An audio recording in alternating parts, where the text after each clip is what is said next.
Hey everybody, it's Vera Wylde, and this time I wanted to talk about my coming out at work.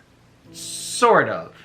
It's not that I want to sort of talk about it, it's that I've only sort of come out at work. So, a few years back I actually did a video talking about well, it wasn't about this, but one of the things that came up was the fact that my job was basically the last place where I wasn't out in any way, shape, or form. That, my family knew, my friends knew, I was out online, but pretty much the only place I wasn't out was my job. That's not really the case now. That being said, I didn't have any kind of formal coming out at work. I didn't talk to HR. I didn't sit down with my coworkers. I didn't put an announcement in the monthly newsletter. I just stopped trying to hide. So this was a several-step process over a number of months, actually. So sort of step one in this was my hair. Now, if you've seen my other channel, Council of Geeks, you'll know that for a while, I actually had a habit of stuffing this up under a hat, under a flat cap. I did that at work, too, for quite a while, and it was probably about a year ago when I just, not like out of nowhere suddenly, but I stopped wearing the hat. Some days I still wore it, but then I'd take it off during the day, and eventually I stopped wearing it altogether. And then I started coming in occasionally with nail polish. Not going out of my way to put nail polish on, but if I'd put nail polish on for the weekend or something, not taking it off before going to work, which was what I used to have to do.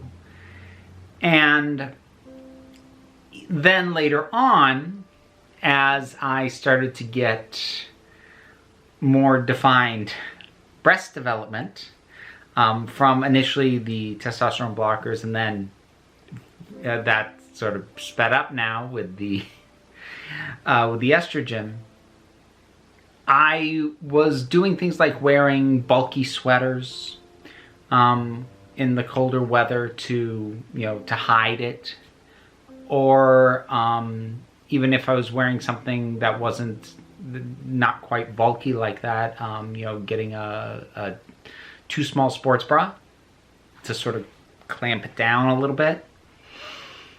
And eventually I stopped doing that.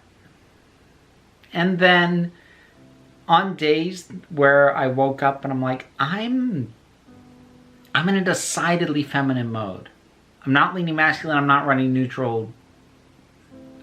I feel more feminine today, and I really want to be able to embrace it. And I would go into work with lipstick, eyeshadow, started wearing frames like these, not wearing masculine frames anymore. That was another thing that sort of started happening around the time I stopped having my hat. And eventually, some days I come in a dress or a skirt and heeled boots.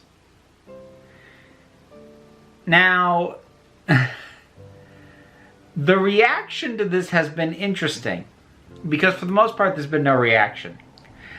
To the point of being conspicuous. Like, I don't know if you've ever had the experience of being aggressively ignored. Yeah, it's kind of been that, for the most part. Like, people just they do not want to come anywhere near the topic. They're not avoiding me as a person, but, nobody has asked, oh, what made you decide to dye your hair? Oh, what's that shade of lipstick? Oh, you've got nail polish on. No, nothing. Zip. Which is kind of amusing to me. And especially, and I've said this before, given that the company I work for is located in a conservative town and is staffed largely by conservative people, I'm okay with that as a response. I'd expected worse. There are some funny things about it, though. I've got a couple of coworkers who are, very, and for lack of a better term, enthusiastic. And even them, like one of them, actually the coworker who gave me these earrings, she came up and told me that she had found actually this channel. And I don't know how she came across it. I don't know if she ever told me, but she mentioned that, and that was basically like the acknowledgement between the two of us that she knew. And now between her and another coworker, if they have over-the-top jewelry that they are clearing out, I get first crack at it, which is kind of nice. I mentioned that I haven't had any kind of sit down with HR or anything like that. And the reason for that is that I don't have any intention of requesting like a formal change of pronouns or a change to name for a couple reasons. The first thing is my relationship with pronouns is still very indifferent.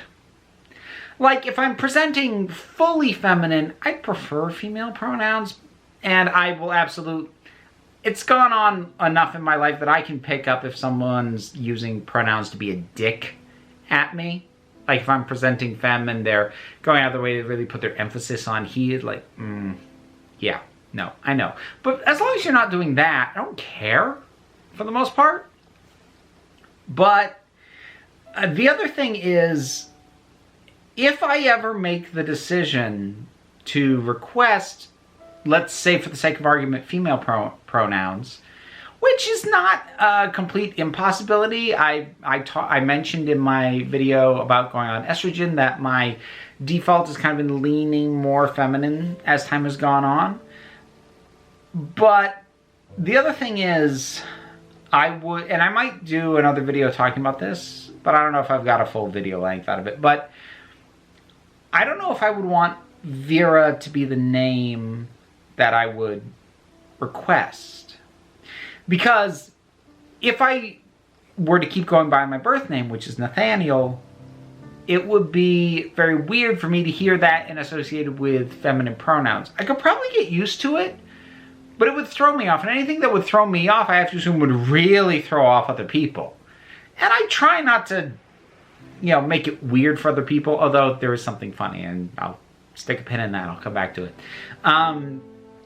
But the thing is, if I were to request female pronouns, I would want a female name to go with it. But the first thing about that is I don't intend to legally change my name.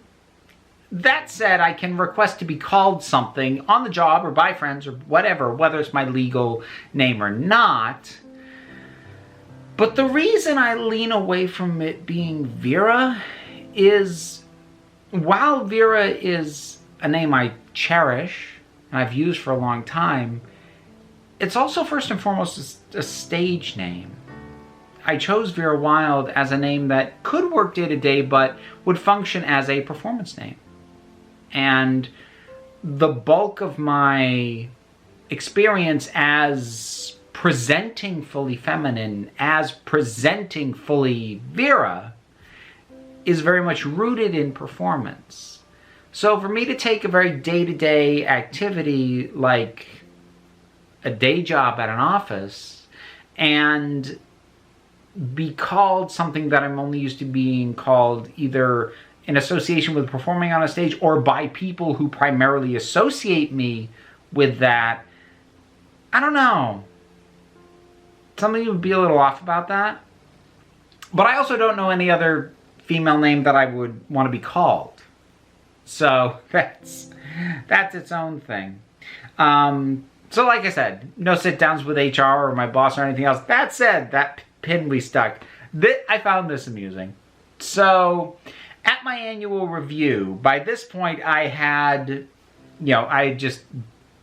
I'd fully started doing all the stuff that I mentioned. So I'm in this interview in a dress, in lipstick, in heeled boots, and my boss and then, like, he didn't just say this. It was on It's in writing. It's on the document. That's the official document of my annual review. He used every pronoun. He used he used her, he used they. And I'm pretty sure he was hoping to God I was going to correct him and go, oh, well, use that one, please. Which I didn't. I just sat there and nodded like, okay. You know, I'm not trying to be a jerk about it, but given that my relationship to pronouns is indifferent, and also, like, if you're not just going to ask, you know, try to sort of backdoor into it like that. I mean, I guess I appreciate it a little bit because he was kind of trying, but it's like, really? Do I scare you that much that if you have questions, you can't just ask? Am I intimidating? I don't know. Like, I'm actually kind of asking that sincerely. Because I wonder. Ah, well. So that's me out everywhere. Although at this point it'll be interesting if I ever get to go back to the office, because at time of recording, this is the end of June, been working from home since mid-March. And so that's 3 months. That is a hair recolor and 3 months of estrogen that they haven't seen. So we'll see what happens when I go back. But yeah, I'm basically out. Or at the very least, anyone who still doesn't realize it has voluntarily put massive blinders on. So that's that. I've got nowhere left to come out. So that'll be all for this one. Thank you for listening. Stay safe. And be kind. And remember that you are beautiful. You are valid. And you are loved.